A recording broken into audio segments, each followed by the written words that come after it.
La perfección cristiana, por John Wesley. Filipenses capítulo 3, versículo 12. No que lo haya alcanzado ya, ni que ya sea perfecto. Difícilmente se encuentra en las Sagradas Escrituras una expresión que haya sido mayor causa de ofensa que esta. La palabra perfecto es lo que muchos no pueden soportar.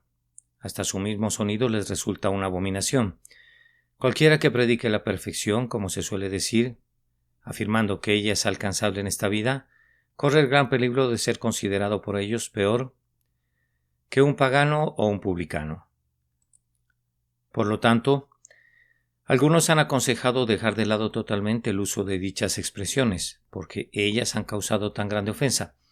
Pero, ¿acaso no se las halla en los oráculos de Dios? Si es así, ¿con qué autoridad puede cualquier mensajero de Dios evitarlas, aunque todos se escandalicen? ¿No hemos aprendido así a Cristo? Ni podemos de esta manera dar lugar al diablo.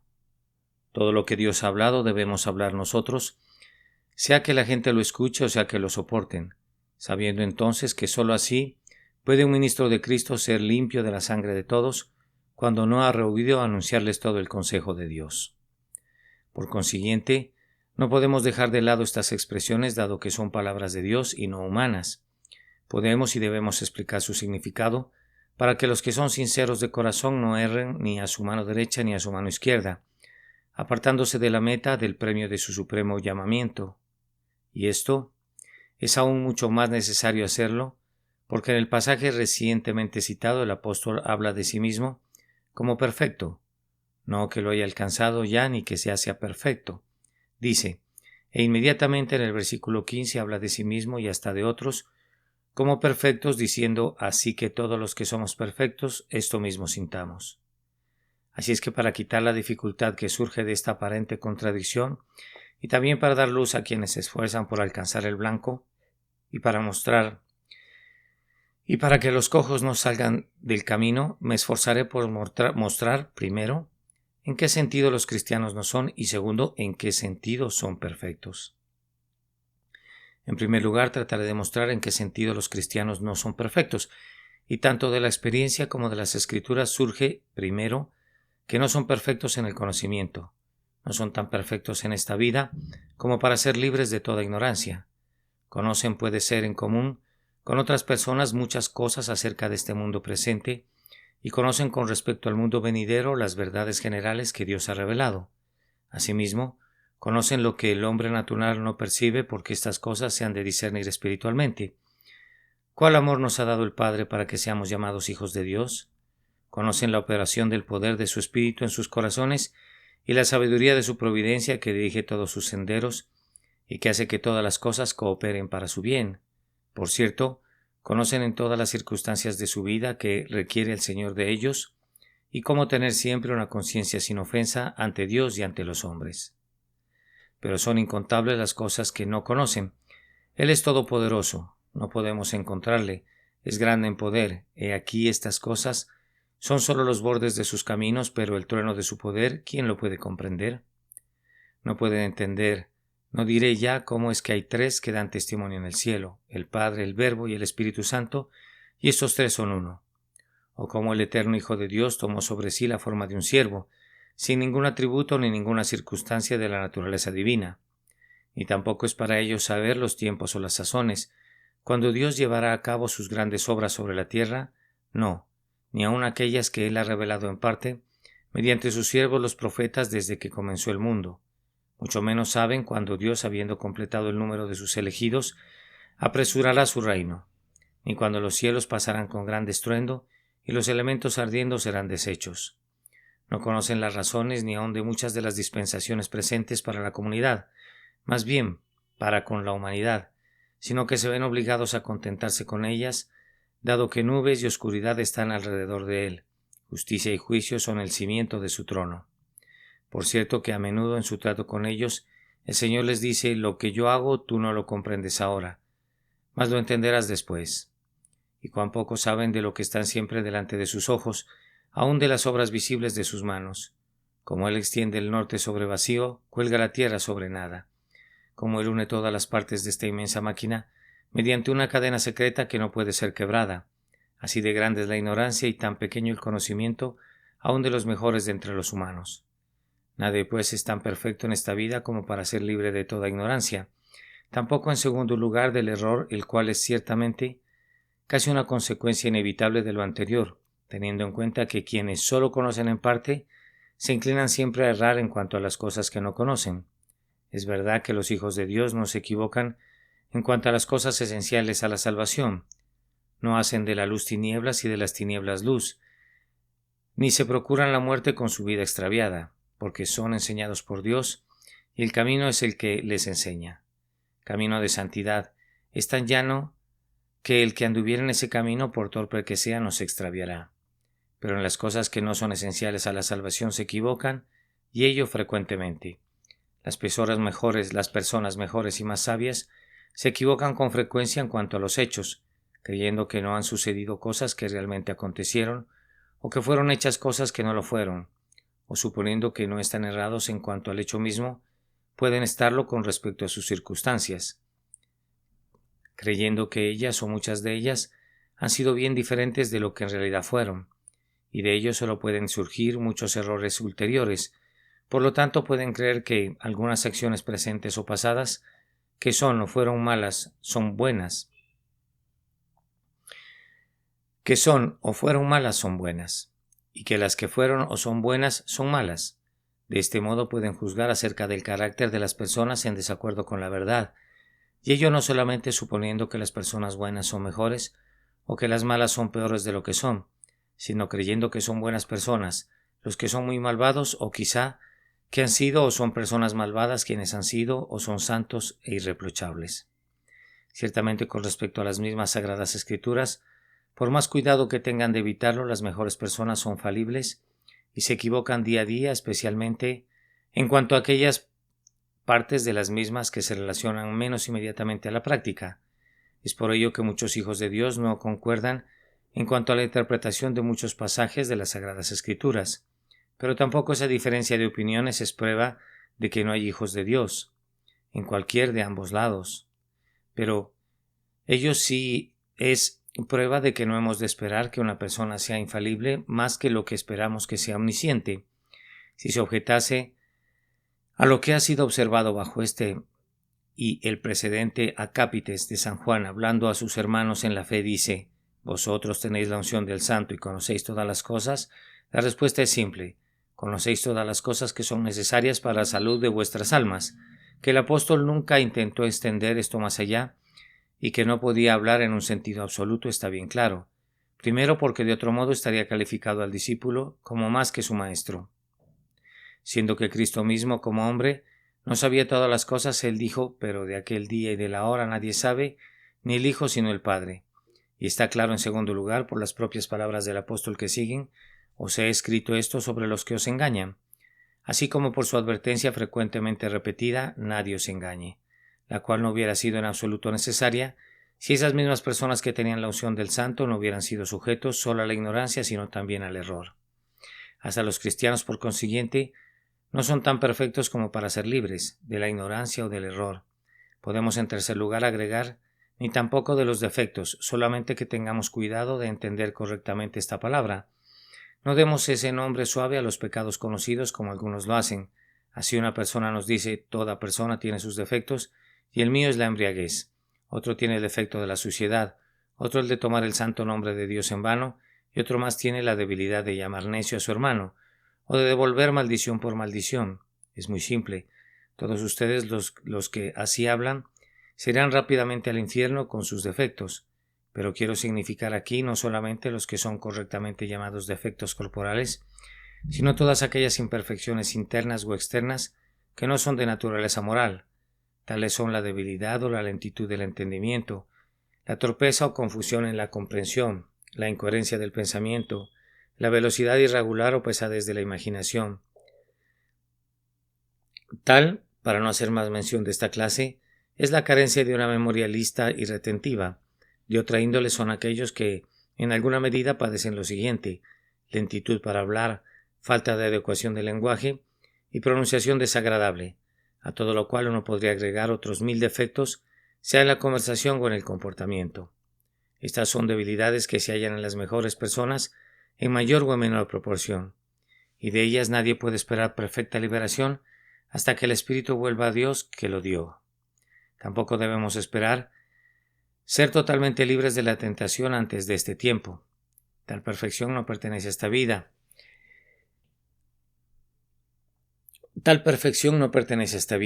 Es verdad que hay quienes entregados a cometer con avidez toda clase de impureza, escasamente perciben las tentaciones no resistidas y les parece que viven sin tentación alguna. También hay muchos a quienes el sabio enemigo de las almas, viéndoles profundamente dormidos en formas muertas de piedad, no los tentará con grandes pecados, no sea que se despierten antes de caer en las llamas eternas. Sé que también hay hijos de Dios que, habiendo sido justificados gratuitamente y habiendo hallado la redención en la sangre de Cristo, actualmente no sienten ninguna tentación. Dios ha dicho a sus enemigos: no toquéis a mis ungidos ni hagáis mal a mis hijos. Y durante este tiempo, que puede durar semanas o meses, los hace subir sobre las alturas de la tierra, los mantiene como sobre alas de águilas, por encima de todos los dardos de fuego del maligno. Pero esta condición no durará para siempre, como podemos aprender de la sola mención de que el mismo Hijo de Dios, cuando estaba en la carne, fue tentado hasta el final de su vida. Por tanto, que su siervo espere serlo a sí mismo, porque basta en el discípulo ser como su maestro. Por consiguiente, la perfección cristiana no implica, como algunos parecen haberlo imaginado, quedar exentos de la ignorancia o del error, de los efectos o de las tentaciones. Por cierto, no es más que otra palabra para la santidad. Son dos nombres para la misma cosa. Así, todo aquel que es perfecto es santo, y todo el que es santo es en el sentido bíblico perfecto. Sin embargo, podemos observar que ni siquiera en este aspecto hay perfección absoluta en la tierra. No hay último grado de perfección, como se le denomina, nada que no admita un crecimiento continuo, de modo que por más que una persona haya alcanzado, o por más alto que sea su grado de perfección, todavía necesita crecer en la gracia y avanzar diariamente en el conocimiento y el amor de Dios su Salvador. Entonces, ¿en qué sentido son perfectos los cristianos? Esto es lo que trataré de demostrar en segundo lugar, pero se debe sentar la premisa de que hay varias etapas en la vida cristiana, como las hay en la vida natural. Algunos de los hijos de Dios son bebés recién nacidos, otros han alcanzado mayor madurez. Conforme a esto, San Juan en su primera epístola se dirige repetidamente a los que llama hijitos, a los que denomina jóvenes y a los que llama padres. Dice el apóstol: os escribo a vosotros, hijitos, porque vuestros pecados han sido perdonados en su nombre, porque hasta ahora lo habéis obtenido, siendo justificados gratuitamente, y tenéis paz para con Dios por medio de Jesucristo. Os escribo a vosotros, jóvenes, porque habéis vencido al maligno. O como agrega después, porque sois fuertes y la palabra de Dios permanece en vosotros. Habéis apagado todos los dardos de fuego del maligno, las dudas y temores con los cuales él perturbó vuestra paz inicial, y el testimonio de Dios de vuestros pecados son perdonados, ahora permanece en vuestros corazones. Os escribo a vosotros, padres, porque habéis conocido al que es desde el principio. Habéis conocido tanto al Padre como al Hijo y al Espíritu de Cristo en lo más íntimo de vuestras almas. Vosotros sois varones perfectos a la medida de la estatura de la plenitud de Cristo. Es acerca de estos que hablo mayormente en esta parte del discurso, porque solamente estos son propiamente cristianos, pero aún los niños en Cristo son de este modo perfectos o nacidos de Dios, expresión que también puede entenderse en diversos sentidos. Primero, en no cometer pecado. Si alguien duda de este privilegio de los hijos de Dios, la cuestión no ha de ser decidida mediante los razonamientos abstractos que pueden extenderse interminablemente, dejando el asunto tal como estaba antes, ni tampoco ha de determinarse por la experiencia de esta o aquella persona particular. Muchos pueden suponer que no cometen pecado cuando lo cometen, pero esto no prueba nada en ningún sentido. A la ley y al testimonio apelamos, sea Dios veraz y todo hombre mentiroso. En su palabra permanecemos, y en ella solamente por ella debemos ser juzgados. Ahora bien, la palabra de Dios claramente declara que aun aquellos que son justificados, que nacen de nuevo en el sentido más común, no perseveran en pecado, no pueden vivir aún en él, que son plantados juntamente con Cristo en la semejanza de su muerte, pero que su viejo hombre fue crucificado juntamente con él para que el cuerpo del pecado sea destruido a fin de que no sirvan más al pecado, que están muertos al pecado pero vivos para Dios, que el pecado no se enseñoreará de ellos, los que no están bajo la ley, sino bajo la gracia, pero que estos, libertados del pecado, vinieron a ser siervos de la justicia.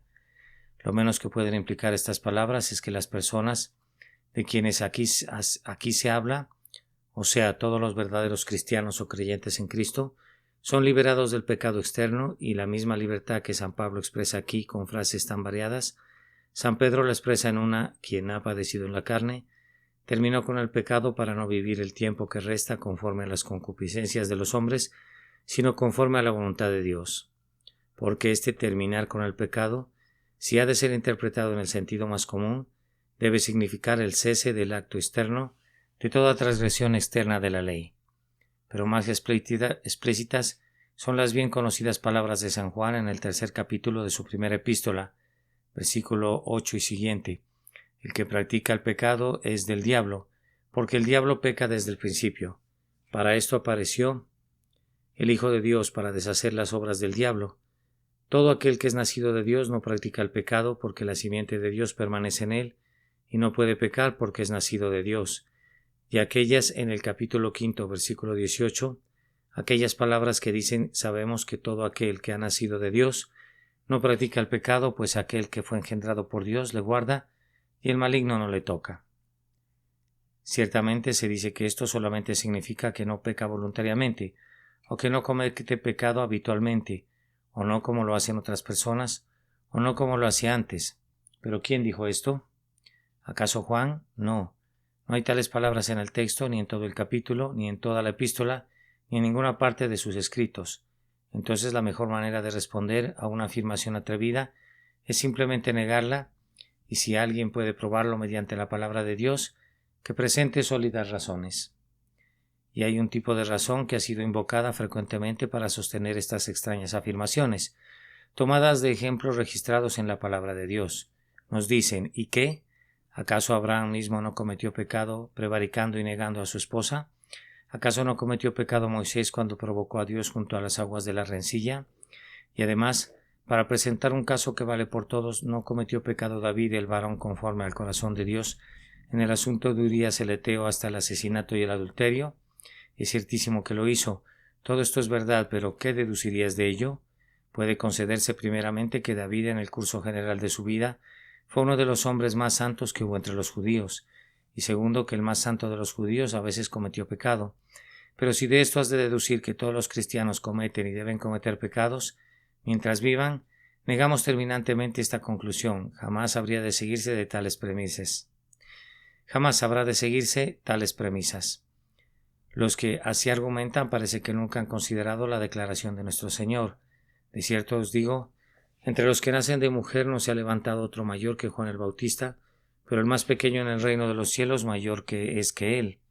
Me temo que hay algunos que han imaginado aquí el reino de los cielos, que el reino de los cielos significa el reino de la gloria, como si el Hijo de Dios recién hubiera acabado de descubrirnos que el más pequeño de los santos glorificados en el cielo es mayor que cualquier persona sobre la tierra.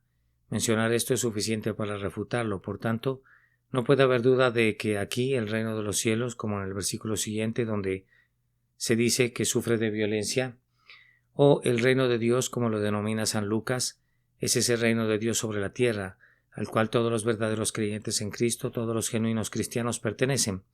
Con estas palabras, pues, nuestro Señor declara dos cosas. Primero, que antes de su encarnación entre todos los seres humanos no había habido ninguno mayor que Juan el Bautista, de donde surge evidentemente que ni Abraham ni David ni ningún judío fue mayor que Juan. Nuestro Señor, en segundo lugar, declara que el más pequeño en el reino de Dios, en ese reino que Él vino a establecer sobre la tierra, al cual los violentos ahora comienzan a tomar por la fuerza, es mayor que Él. La sencilla consecuencia es: el más pequeño de estos, que tiene ahora a Cristo como su Rey, es mayor que lo que fueron Abraham o David o cualquier otro judío. Ninguno de estos fue alguna vez mayor que Juan, pero el más pequeño de aquellos es mayor que él. No un profeta mayor, como algunos han interpretado estas palabras, porque esto es de hecho palpablemente falso, sino mayor en la gracia de Dios y en el conocimiento de nuestro Señor Jesucristo. Por lo tanto, no podemos medir los privilegios de los verdaderos cristianos mediante aquellos que fueron concedidos anteriormente a los judíos. su ministerio o dispensación. Admitimos que fue con gloria, pero más abundará en gloria nuestro ministerio. De modo que cualquiera que quiera rebajar la dispensación cristiana a las pautas judías, cualquiera que recoge los ejemplos de debilidad registrados en la ley y los profetas, y luego deduce que quienes están revestidos de Cristo no están dotados de una fortaleza mayor, erra grandemente, ignorando las Escrituras y el poder de Dios. Pero, ¿no hay acaso afirmaciones en las Escrituras que prueban lo mismo? Si es que ello no puede ser deducido de tales ejemplos, ¿no dicen expresamente las Escrituras hasta el hombre justo peca 7 veces por día? Yo contesto no, las Escrituras no dicen tal cosa, no hay tal texto en toda la Biblia. Lo que parece mencionarse es el versículo 16 del capítulo 24 de los Proverbios, cuyas palabras son las siguientes: porque 7 veces cae el justo y vuelve a levantarse. Pero esto es totalmente otra cosa. Para empezar, las palabras por día no están en el texto, de modo que si el hombre justo cae 7 veces en su vida, es todo lo que aquí se afirma. En segundo lugar, acá no se menciona para nada el caer en el pecado. Lo que aquí se menciona es el caer en aflicción temporal. Esto se muestra claramente por el versículo anterior, cuyas palabras son: oh, impío, no aceches la tienda del justo, no saques su cámara. Y prosigue: porque 7 veces cae el justo y vuelve a levantarse, mas los impíos caerán en el mal. Como si Dios hubiera dicho: Dios lo librará de su dificultad, pero cuando tú caigas no habrá nadie para librarte. Pero sin embargo, en otros lugares continúan los objetores. Salomón afirma claramente: no hay hombre que no peque. Por cierto, no hay hombre justo en la tierra que haga el bien y nunca peque. Respondo: sin duda, así eran los días de Salomón. Sí, así era desde Adán hasta Moisés, desde Moisés hasta Salomón y desde Salomón hasta Cristo. Entonces no había quien no pecase. Desde el día en que el pecado entró al mundo, no hubo una sola persona en la tierra que hiciera el bien y que no pecase, hasta que el Hijo de Dios apareció para quitar nuestros pecados. Es incuestionablemente cierto que entre tanto que el heredero es niño, en nada difiere del esclavo, y que entonces ellos, todos los santos de la antigüedad que estaban bajo la dispensación judía, durante la etapa infantil de la Iglesia estaban en esclavitud, bajo los rudimentos del mundo, pero cuando vino el cumplimiento del tiempo, Dios envió a su Hijo, nacido de mujer, y nacido bajo la ley, para que redimiese a los que estaban bajo la ley, a fin de que recibiésemos la adopción de hijos, para que recibiesen aquella gracia que ahora ha sido manifestada por la aparición de nuestro Salvador Jesucristo, el cual quitó la muerte y sacó a luz la vida y la inmortalidad por el Evangelio. Ahora, por lo tanto, ya no son esclavos sino hijos, de modo que cualquiera fuese el caso de los que estaban bajo la ley, podemos afirmar con seguridad que desde que fue entregado el Evangelio, todo aquel que ha nacido de Dios no practica el pecado. Es de gran importancia observar con más cuidado de lo que generalmente se lo hace, la amplia diferencia que hay entre la dispensación judía y la cristiana, y el fundamento de ella que el mismo apóstol señala en el capítulo 7, versículo 38 y siguiente de su Evangelio. El que cree en mí, como dice la Escritura, de su interior correrán ríos de agua viva. E inmediatamente explica: esto dijo el Espíritu, emelon lambanein, opositiones is auton, que hablan de recibir los que creyesen en él, pues aún no había venido el Espíritu Santo, porque Jesús no había sido aún glorificado. Ahora bien, el apóstol no puede significar aquí, como algunos han enseñado, que el poder del Espíritu Santo para obrar milagros aún no había sido dado, porque había sido dado. Nuestro Señor lo había dado a todos sus apóstoles cuando por primera vez lo envió a predicar el Evangelio. Les dio poder sobre los espíritus inmundos para que los echasen fuera, poder para sanar a los enfermos y para resucitar a los muertos, pero el Espíritu Santo aún no había sido dado en sus gracias santificantes, como sucedió luego de que Jesús fue glorificado. Fue entonces cuando subió a lo alto, cautivó a la cautividad para que tomase dones para los hombres y también para los rebeldes, para que habitase entre ellos Jehová Dios. Y cuando llegó el día de Pentecostés, sucedió que primeramente aquellos que esperaban la promesa del Padre fueron hechos más que vencedores sobre el pecado mediante el Espíritu Santo que les fue dado. San Pedro también testifica claramente que esta salvación del pecado no fue concedida hasta que Jesús fue glorificado, y habla a sus hermanos en la carne que han recibido el fin de su fe, que es la salvación de sus almas, y agrega que los profetas que profetizaron de la gracia, esto es, la dispensación de la gracia destinada a vosotros, inquirieron y diligentemente indagaron acerca de esta salvación, escudriñando qué persona y qué tiempo indicaba el Espíritu de Cristo, que estaba en ellos, el cual anunciaba de antemano los sufrimientos de Cristo y las glorias, la gloriosa salvación que vendría tras ellos. A esto se les reveló que no para sí mismos, sino para nosotros, administraban las cosas que ahora son anunciadas por los que os han predicado el Evangelio por el Espíritu Santo enviado del cielo, esto es, el día de Pentecostés y asimismo a todas las generaciones, en el corazón de todos los verdaderos creyentes. Sobre esta base, o sea, la gracia que les fue dada mediante la revelación de Jesucristo, el apóstol bien puede construir la sólida exhortación: por tanto, ceñid los lomos de vuestro entendimiento, como aquel que os llamó es santo, sed también vosotros santos en toda vuestra manera de vivir.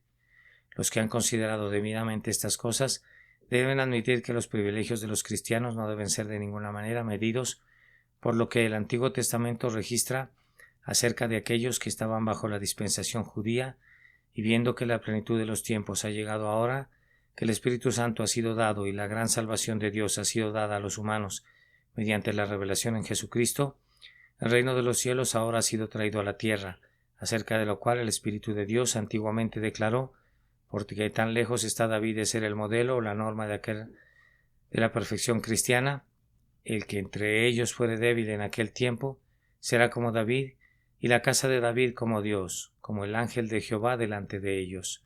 Por consecuencia, si has de probar que las palabras del apóstol, todo aquel que es nacido de Dios no practica el pecado, no han de ser entendidas en su significado simple, natural y obvio, es del Nuevo Testamento que has de proporcionar tus pruebas.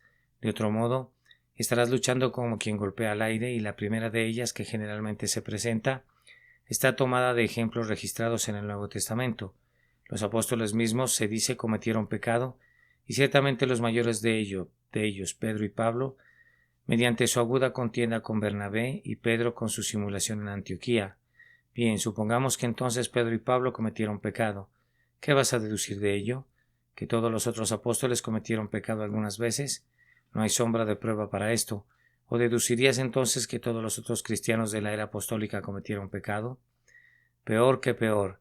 Esta es una inferencia tal que uno se imagina que jamás la pensaría un hombre en su sentido cabal.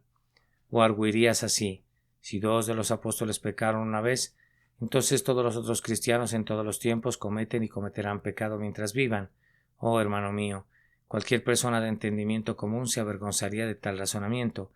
Menos aún podrías con cualquier clase de argumento deducir que toda persona debe pecar alguna vez. No permita Dios que hablemos así. Ninguna necesidad de pecar les fue impuesta. La gracia de Dios seguramente era suficiente para ellos, y es suficiente para nosotros hasta el día de hoy. Junto con la tentación que les sobrevino, había una vía de escape, así como la hay para toda alma humana en toda la tentación, que todo aquel que es tentado a cometer cualquier pecado no necesita pecar, porque nadie es tentado más allá de lo que puede sobrellevar. Pero San Pablo rogó al Señor 3 veces y, sin embargo, no pudo escapar de su tentación. Consideremos sus propias palabras traducidas literalmente: me fue dado un aguijón en la carne, un mensajero de Satanás que me abofetee, para que no me enaltezca sobremanera, respecto a lo cual 3 veces he rogado al Señor que lo quite de mí. Y me ha dicho: bástate mi gracia, porque mi poder se perfecciona en la debilidad. Por tanto, de buena gana me gloriaré más bien en mis debilidades, para que repose sobre mí el poder de Cristo. Por lo cual, por amor a Cristo, me gozo en las debilidades, porque cuando soy débil, entonces soy fuerte. Como este texto es uno de los baluartes de los clientes del pecado, sería apropiado sopesarlo acabadamente. Observemos en primer lugar que de ninguna manera surge que esta espina, cualquiera que fuese, fue motivo de que San Pablo pecase, y mucho menos lo puso en la necesidad de hacerlo. Por lo tanto, de esto nunca podrá ser probado que algún cristiano deba pecar.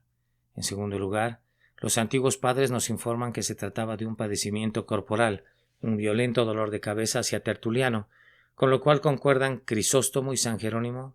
San Cipriano lo expresa un poco más ampliamente en estos términos: muchos y penosos tormentos de la carne y del cuerpo. En tercer lugar, con esto concuerdan exactamente las propias palabras del apóstol: un aguijón en la carne me pegue, me golpee o me abofetee. Mi poder se perfecciona en la debilidad. La misma palabra que ocurre no menos de 4 veces en estos 2 versículos solamente. Pero en cuarto lugar, fuese lo que fuese, no podía ser ni pecado externo ni interno. No podía ser más conmociones internas que expresiones externas de orgullo, ira o lujuria. Esto se manifiesta más allá de toda excepción posible en las palabras que inmediatamente siguen. De buena gana me gloriaré más bien en mis debilidades, para que repose sobre mí el poder de Cristo. ¿Qué? ¿Se gloriaba en él el orgullo, la ira o la lujuria? Sería mediante estas debilidades que reposaría sobre el poder de Cristo, y prosigue, por lo cual me gozo en las debilidades, porque cuando soy débil entonces soy fuerte. O sea, cuando soy débil corporalmente entonces soy fuerte en espíritu. Pero ¿se atrevería alguna persona a decir cuando soy débil por causa del orgullo o de la lujuria, entonces soy fuerte en espíritu? Les invito a todos ustedes a recapacitar en este día, aquellos que reconocen que el poder de Cristo reposa sobre ustedes. ¿Pueden ustedes gloriarse en la ira, el orgullo o la lujuria? ¿Pueden complacerse en esas debilidades? ¿Acaso esas debilidades les hacen fuertes? ¿No saltarían ustedes dentro del infierno si fuera posible para escaparles? Y aún por sí mismo juzguen si el apóstol podía gloriarse y complacerse en ellas. Permítasenos observar finalmente que este aguijón le fue dado a San Pablo hace 14 años. Dice, mucho antes que escribiera esta epístola, la cual fue escrita varios años antes de que él finalizara su carrera. Así que después de esto, él tenía que recorrer una larga trayectoria, que pelear muchas batallas, que ganar muchas victorias y crecer aún mucho más, para recibir en todos los dones de Dios y el conocimiento de Jesucristo. Por lo tanto, por cualquier debilidad espiritual, si así hubiera sido, que él padece en este momento, de ninguna manera podemos deducir que sería fortalecido, que Pablo el anciano, el Padre en Cristo, todavía trabajase bajo el peso de la misma debilidad, y que no estuvo en una condición superior hasta el día de su muerte, de todo lo cual resulta que esta instancia de San Pablo es totalmente ajena a la cuestión y de ninguna manera colisiona con la afirmación de San Juan: todo aquel que es nacido de Dios no practica el pecado. ¿Pero acaso Santiago no contradice esto directamente? Sus palabras son: porque todos ofendemos muchas veces, y no es ofender lo mismo que cometer pecado. En este lugar admito que lo es. Admito que las personas de quienes aquí se habla pecaron. Sí, que todos ellos cometieron muchos pecados. Pero ¿quiénes son las personas de las que aquí se habla? Ciertamente los muchos señores o maestros a quienes Dios no había enviado, probablemente los mismos hombres vanos que enseñaban esa fe sin obras, que es tan agudamente reprobada en el capítulo precedente, no el mismo apóstol ni algún verdadero cristiano, que en la palabra nosotros, usada como figura, como de lenguaje, tanto en los escritos bíblicos así como en otros, el apóstol pudo posiblemente no incluirse él mismo ni a ningún genuino creyente. Surge evidente primero del uso de la misma palabra en el versículo 9. Con ella bendecimos al Dios y Padre, y con ella maldecimos a los hombres. De una misma boca proceden bendición y maldición. Es cierto, pero no de la boca del apóstol ni de ninguno que es en Cristo en una nueva criatura. En segundo lugar, del versículo que inmediatamente precede al texto, manifiestamente conectado con él: hermanos míos, no os hagáis maestros muchos de vosotros, sabiendo que recibiremos mayor condenación, porque todos nosotros ofendemos muchas veces. Nosotros, ¿quiénes? Los apóstoles no, ni los verdaderos creyentes, sino los que saben que recibirán mayor condenación, por causa de aquellas muchas ofensas. Pero esto no puede decirse del apóstol mismo, ni de nadie que camine en sus pasos, siendo que ninguna condenación hay para los que no andan conforme a la carne, sino conforme al Espíritu. Pues bien, en tercer lugar, el mismo versículo prueba que las palabras todos ofendemos no pueden referirse ni a todas las personas ni a todos los cristianos, porque sigue inmediatamente la mención de alguna persona que no ofende, así como los nosotros primeramente mencionados ofenden, de los cuales es expresamente distinguido y es designado como varón perfecto. Santiago se explica a sí mismo y fija el sentido de su pensamiento con esta claridad. Sin embargo, por si alguien todavía se quedó con la duda, San Juan, escribiendo muchos años después que Santiago, coloca el tema completamente fuera de discusión mediante la declaración expresa citada anteriormente. Pero aquí puede surgir una nueva dificultad. ¿Cómo podemos reconciliar a San Juan consigo mismo? En un lugar declara: todo aquel que es nacido de Dios no practica el pecado, y nuevamente sabemos que todo aquel que ha nacido de Dios no practica el pecado. Y sin embargo, en otro lugar dice: si decimos que no tenemos pecado, nos engañamos a nosotros mismos, y la verdad no está en nosotros. Y otra vez, si decimos que no hemos pecado, le hacemos a él mentiroso, y su palabra no está en nosotros. Por más grande que pueda parecer esta dificultad, se desvanece si observamos primero que el versículo 10 establece el sentido del octavo. Si decimos que no tenemos pecado, en el anterior es explicado por si decimos que no hemos pecado en el versículo posterior. En segundo lugar, que en la presente consideración la cuestión no es si hemos o no hemos pecado anteriormente, y ninguno de esos versículos afirma que pecamos o cometemos pecado ahora. En tercer lugar, que el versículo 9 explica tanto al 8º como al 10º. Si confesamos nuestros pecados, Él es fiel y justo para perdonar nuestros pecados y limpiarnos de toda maldad. Como se hubiese dicho anteriormente y afirmado, la sangre de Jesucristo nos limpia de todo pecado. Que nadie diga no lo necesito, no tengo pecado del que necesite ser limpiado. Si decimos que no tenemos pecado, que no hemos pecado, nos engañamos a nosotros mismos y hacemos mentiroso a Dios. Pero si confesamos nuestros pecados, Él es fiel y justo, no solo para perdonar nuestros pecados, sino también para limpiarnos de toda iniquidad, de modo que vayamos y no pequemos más. Por tanto, Juan es bien consistente consigo mismo y también con los otros escritores sagrados, como también aparecerá más evidentemente si colocamos todas sus afirmaciones correspondientes a este asunto en un único panorama. Él declara primeramente la sangre de Jesucristo nos limpia de todo pecado. Segundo, nadie puede decir yo no he pecado, no tengo pecado del cual ser limpiado. Tercero, pero Dios está listo a la vez a perdonar nuestros pecados pasados y a salvarnos de ellos en el tiempo venidero. En cuarto lugar, estas cosas os he escrito, dice el apóstol, para que no pequéis, pero si alguien peca o ha pecado, como podría ser traducida la palabra, no necesita continuar en pecado, siendo que abogado tenemos para con el Padre, Jesucristo el justo. Hasta aquí todo está claro, pero para que no quede ninguna duda en un punto de tan gran importancia, el apóstol retoma este tema en el capítulo 3 y explica ampliamente su significado propio. Hijitos, dice, nadie os engañe como si yo hubiese estimulado a los que continúan en el pecado.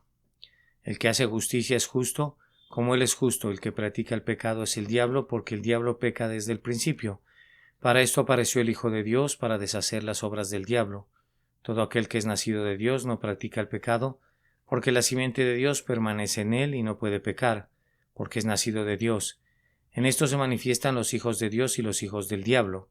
Aquí el asunto, que hasta entonces posiblemente podría haber dado lugar a alguna duda en las mentes débiles, es planteado intencionalmente por el último de los escritores inspirados y resuelto de la manera más clara. Por lo tanto, conforme a la doctrina de San Juan y a todo el tenor del Nuevo Testamento, establecemos esta conclusión: el cristiano es tan perfecto como para no cometer pecado. Este es el glorioso privilegio de todo cristiano, aunque sea apenas un niño en Cristo, pero solamente de aquellos que están fortalecidos en el Señor y que han vencido al maligno, o más bien de aquellos que le han conocido desde el principio. Se puede afirmar que son en tal sentido perfectos como, en segundo lugar, para ser liberados de malos pensamientos y de mal genio, primero de los pensamientos malos o pecaminosos, pero aquí se debe observar que los pensamientos relacionados con el mal no son siempre malos pensamientos, que un pensamiento acerca del pecado y un pensamiento pecaminoso son ampliamente diferentes. Un hombre, por ejemplo, no puede pensar en un homicidio que otro ha cometido, y sin embargo esto no es un pensamiento malo o pecaminoso. Así nuestro mismo bendito Señor pensó en las cosas dichas por el diablo y las entendió cuando éste le dijo: todo esto te daré si postrado me adorares. Sin embargo, él no tuvo ningún pensamiento malo o pecaminoso, y por cierto no era capaz de tenerlo. Y de esto aún se sigue que tampoco lo tienen los verdaderos cristianos, porque todo el que fuere perfeccionado será como su Maestro. Por lo tanto, si él estaba libre de pensamientos malos o pecaminosos, asimismo lo estarán ellos. Y ciertamente, ¿de dónde procederían los malos pensamientos en un siervo que es como su Maestro? De dentro del corazón del hombre proceden los malos pensamientos, cuando los hay. Por lo tanto, si su corazón ya no fuese malo, los malos pensamientos ya no procederían más de él. Y si el árbol fuese corrupto, asimismo lo sería el fruto, pero el árbol es bueno, el fruto por consiguiente también lo es. Nuestro Señor mismo da testimonio de ello. Así todo buen árbol da buenos frutos, pero el árbol malo da frutos malos. No puede el buen árbol dar malos frutos, ni el árbol malo dar frutos buenos. El mismo feliz privilegio de los verdaderos cristianos es afirmado por San Pablo, conforme a su propia experiencia. Las armas de nuestra milicia no son carnales, dice, sino poderosas en Dios para la destrucción de fortalezas, derribando argumentos o razonamientos, porque esto significa la palabra logismos, todos los razonamientos de orgullo e incredulidad en contra de las declaraciones, promesas y dones de Dios, y toda altivez que se levanta contra el conocimiento de Dios, y llevando cautivo todo pensamiento a la obediencia a Cristo. Y así como los cristianos están ciertamente liberados de malos pensamientos, también están en segundo lugar libres de mal genio. Esto es evidente por la declaración antes mencionada de nuestro Señor: el discípulo no es superior a su maestro, mas todo el que fuere perfecto será como su maestro. Había estado presentando justamente antes algunas de las doctrinas más sublimes del cristianismo y algunas de las más penosas para la carne y la sangre. Os digo, amad a vuestros enemigos, haced bien a los que os aborrecen. Al que te hiera en una mejilla, preséntale también la otra. Ahora pues, él sabía muy bien que el mundo no aceptaría tal cosa y por lo tanto agrega inmediatamente: ¿acaso puede un ciego guiar a otro ciego? ¿No caerán ambos en el hoyo? Como si hubiera dicho: no consultéis con carne y sangre con respecto a estas cosas, con hombres vacíos de discernimiento espiritual, los ojos de cuyo entendimiento Dios no ha abierto, para que así no perezcan todos justamente. En el versículo siguiente aparta las dos grandes objeciones con las cuales estos necios sabios no confrontan a cada paso. Estas cosas son muy pesadas y difíciles de llevar, o son demasiado elevadas para ser comprendidas, diciendo: el discípulo no es superior a su maestro. Por lo tanto, si yo he sufrido, estén contentos de andar en mis pasos, y no duden que he de cumplir mi palabra. Todo el que fuere perfecto será como su maestro. Pero su maestro era libre del mal genio, por lo tanto así es su discípulo cada genuino cristiano. Cada uno de estos puede decir juntamente con San Pablo: con Cristo estoy juntamente crucificado y ya no vivo yo, mas vive Cristo en mí. Palabras que expresamente describen una liberación tanto del pecado interior como del pecado exterior. Esto se expresa a la vez negativamente: ya no vivo yo, mi naturaleza mala, el cuerpo de pecado está destruido, y positivamente: Cristo vive en mí y por lo tanto todo lo que es santo y justo y bueno. Por cierto que ambas afirmaciones, Cristo vive en mí y ya no vivo yo, están conectadas inseparablemente, porque ¿qué comunión tiene la luz con las tinieblas o Cristo con Belial? Por consiguiente, aquel que vive en los verdaderos creyentes ha purificado por la fe sus corazones. En cuanto a todo aquel que tiene a Cristo, es en sí como su esperanza de gloria, se purifica a sí mismo como Él es puro. Es purificado del orgullo, porque Cristo fue humilde de corazón. Es purificado de la afirmación del yo y de sus deseos egoístas, pues Cristo deseaba solamente hacer la voluntad de su Padre y acabar su obra. Es purificado de la ira en el sentido corriente de la palabra, porque Cristo era manso y amable, paciente y sufrido, en el sentido corriente de la palabra, porque no toda ira es mala. Acerca del mismo Señor nuestro leemos que miró alrededor con enojo. ¿Pero con qué clase de enojo? La palabra siguiente muestra su yupaumos, que estaba al mismo tiempo entristecido por la dureza de sus corazones. De manera que cuando él estaba airado por el pecado, estaba al mismo tiempo apenado por los pecadores, airado o disgustado por la ofensa, pero entristecido por los ofensores. Con ira y enojo miraba el hecho, más con pena y amor a las personas. Ve tú que eres perfecto y haz lo mismo. Enójate pero no peques, sintiendo disgusto ante toda ofensa contra Dios, mas solamente amor y compasión hacia el ofensor. De esta manera, Jesús salva a su pueblo de sus pecados, y no solo de sus pecados externos, sino también de los pecados de sus corazones, de los malos pensamientos y del mal genio.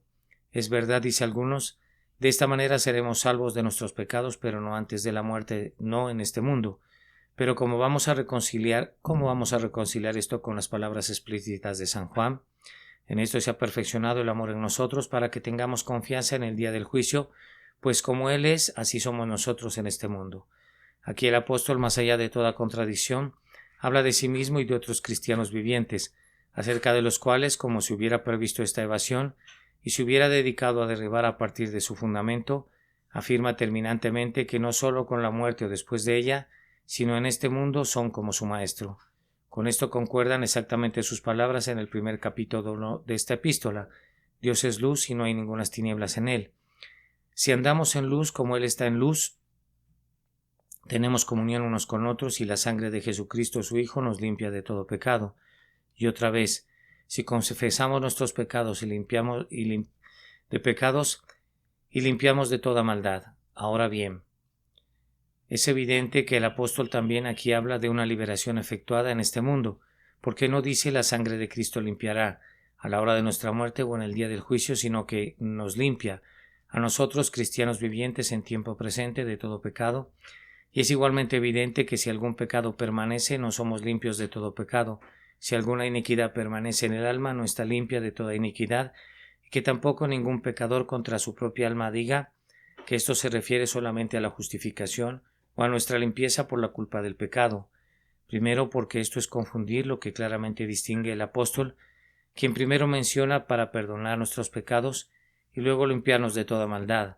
En segundo lugar, porque esto es afirmar la justificación por las obras del modo más fuerte posible, es hacer que la santidad tanto interior como exterior sean necesariamente previas a la justificación, porque si la limpieza de la cual aquí se habla no es otra que nuestra limpieza de la culpa del pecado, entonces no estamos limpios de la culpa, o sea, no estamos justificados excepto bajo la condición de que andemos en la luz como Él está en luz. Queda firme entonces que los cristianos son salvados en este mundo de todo pecado, de toda iniquidad, que son ahora en el tal sentido perfectos como para no cometer pecado y ser libres de los malos pensamientos y del mal genio. Así, ha cumplido el Señor las cosas que habló mediante sus santos profetas, las cuales han sido dichas desde el principio del mundo, por Moisés en particular, diciendo: y circundará Jehová tu Dios tu corazón y el corazón de tu descendencia, para que ames a Jehová tu Dios con todo tu corazón y con toda tu alma, mediante David clamando: crea en mí, oh Dios, un corazón limpio, y renueva un espíritu recto dentro de mí. Y más enfáticamente por Ezequiel, en aquellas palabras: esparciré sobre vosotros agua limpia, y seréis limpiados de todas vuestras inmundicias, y de todos vuestros ídolos os limpiaré. Os daré corazón nuevo, y pondré mi espíritu nuevo dentro de vosotros, y haré que andéis en mis estatutos, y guardaréis mis preceptos y los pongáis por obra. Y vosotros me seréis por pueblo, y yo seré a vosotros por Dios, y os guardaré de todas vuestras inmundicias. Así ha dicho Jehová el Señor: el día que os limpie de todas vuestras iniquidades, las naciones que queden en vuestros alrededores sabrán que yo reedifiqué lo que estaba derribado. Yo Jehová he hablado y lo haré. Así que, amados, puesto que tenemos tales promesas tanto en la ley como en los profetas, y teniendo la palabra profética que nos es confirmada en el Evangelio por nuestro bendito Señor y sus apóstoles, limpiémonos de toda contaminación de carne y de espíritu, perfeccionando la santidad en el temor de Dios. Temamos pues no sea que, permaneciendo aún la promesa de entrar en su reposo, en el cual aquel que ha entrado también ha reposado de sus obras, alguno de nosotros parezca no haber alcanzado. Hagamos una cosa: olvidando lo que queda atrás y extendiéndonos a lo que está delante, prosigamos a la meta, al premio del supremo llamamiento de Dios en Cristo Jesús, clamando a Él día y noche hasta que nosotros también seamos liberados de la esclavitud de corrupción a la libertad gloriosa de los hijos de Dios. Amén. La perfección cristiana, por John Wesley.